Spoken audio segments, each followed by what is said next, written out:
Hi everyone, welcome back to Bell Academy Conjunction. The third types of conjunction, the most important types of conjunction, correlative conjunction. Kanut ilalu correlative kun period lama lama na kansheni wal qabatti ademtu. So let's see both and either or neither nor not only but also whether or. Jalqamoratin waa isin tema. Wanta lamatu jira. Tokko as gala bak. Yookaan tokko jalqaba gala tokko as gala.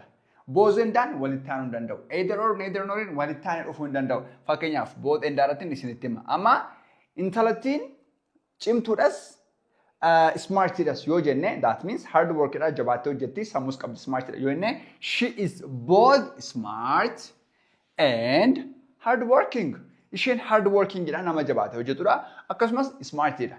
Isheen bareedduudhas sooressas yoo jenne she is both jenne jalqabna. She is both beautiful and rich.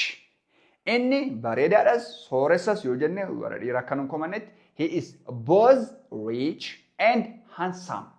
Inni bareedaadhas sooressas jechuudha. So wantoota akkas akkasii lama gaafa wal faana finnu both and fayyadamnaa jechuudha. Okay. Both daanis sima jalqabuu hin dandeenya. Fakkeenyaaf caalaaf tolaan hiriyaa kooti yoo jedhee both Chala and Tola are my friends. Both this and this are my favorite drink. For example, both tea and shai and both milk and the coffee are my favorite hot drinks. My favorite hot drink can jalad one to one. And if buna yon jede both zere jalqabuu hin danda'a. So asgashina asgalchina. The second one, either or kana kalamatu dubbisu hin dandeessu. Either jedhu barbitish either jedhu barbakan ettani ettanis ka'uu hin dandeessu. So either or gaafa jennu asis wanta galutu jira jechuudha. Fakkeenyaaf you can either stay turuu dandeessa or leave deemus hin dandeessa. Lama keessaa tokko jechuudha either or jechuudha. Both and dani lamarra lamaati. Lachuu keessaayyuu lachuun bareedaaf sooressa. Bareedduuf cimtuu akkas. Kun immoo 1/2 dha. Lama keessaa tokko. Fakkeenyaaf caalaa yookaan tolaan barbaada yoo jedhee I want either Chala or Tola. Lachuu keessaa tokko naaf haa dhufu jechuudha. Maal dhugda yoo jettan mee bunaaf aannan keessaa wanta jiru I want either coffee or milk. Lachuu keessaa tokko naaf dhufu jechuudha. Either or gaafa jennu lama keessaa tokko naa kennedha. Either Tola or Chala will come tomorrow.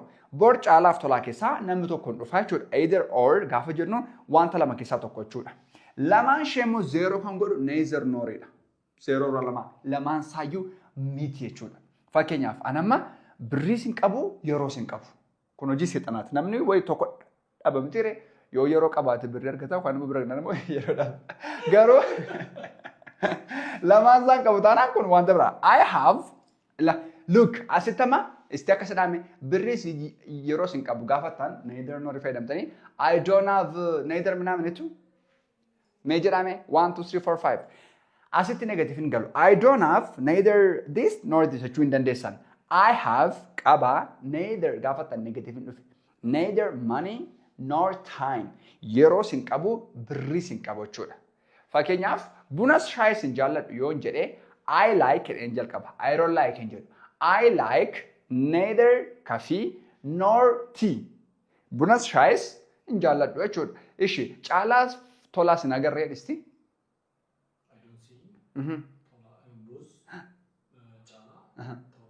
La argite I don't say te both addana mitam negative na single neither nor ida kan nuti fayyadamnu.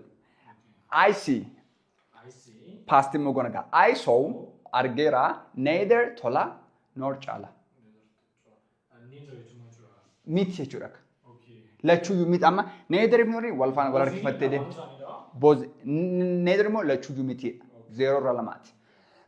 So I saw neither Tola nor Chala. And then lachuu in agarre jechuudha. Positive dhaantu jalqabdu. I have, I saw, I have. Minam jettanii kaza neither if norin of negative godheera jechuudha. Not only but also kana qofatu hin taane kanas. Amma fakkeenyaaf mucaa tokko argine waaw akkam bareedaadha. Bareedina isaa softaati inni sooressas bar.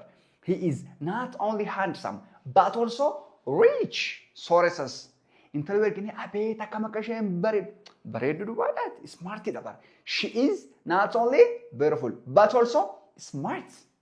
Kana qofa miti kanas jechuu keenya jechuudha. So wantoota wal fakkaatoo lama fudhatee deema. Kana qofa miti kan he is not only handsome but also rich. Sooressa qofa otoo hin taane bareedaadhas jechuu keenya jechuudha. So not only but also kana qofa otoo hin taane kanas jechuudha. Okay. Whether or isheen kun bareedduudha. Akkami abaluun hin dhufuusaa hin beekan. I don't know whether he will come or not. Hin dhufuusaa hin beeku. Akkam waan akkasiin bittaa nan bitaaf hin bituu koyyuu hin beeku. I don't know whether I will buy or not. Whether isa kana moo miti.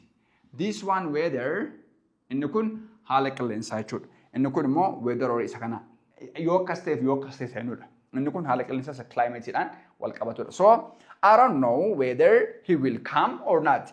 Hin dhufaaf hin dhufuusaa hin beeku jechuudha. So these are correlative conjunctions. Kamtu isinii galee, kamtu isinii galee, kamiin jaallatanii nu beeksisaa qulqullina sagalee maayikii barreeffamaa akkasumas kaameraa yoo jiraate nu beeksisaa Denis Bell Academic The Waymaker hiriyoota keessaniif qooduu hin dagatinaa, yaada keessan nu barreessuu hin dagatinaa, viidiyoo kana like gochuu hin dagatinaa. Kilaasii taanu teensii jalqabnaa yoo waaqni dhee teensii nama walitti deebinutti nagaan nu tura.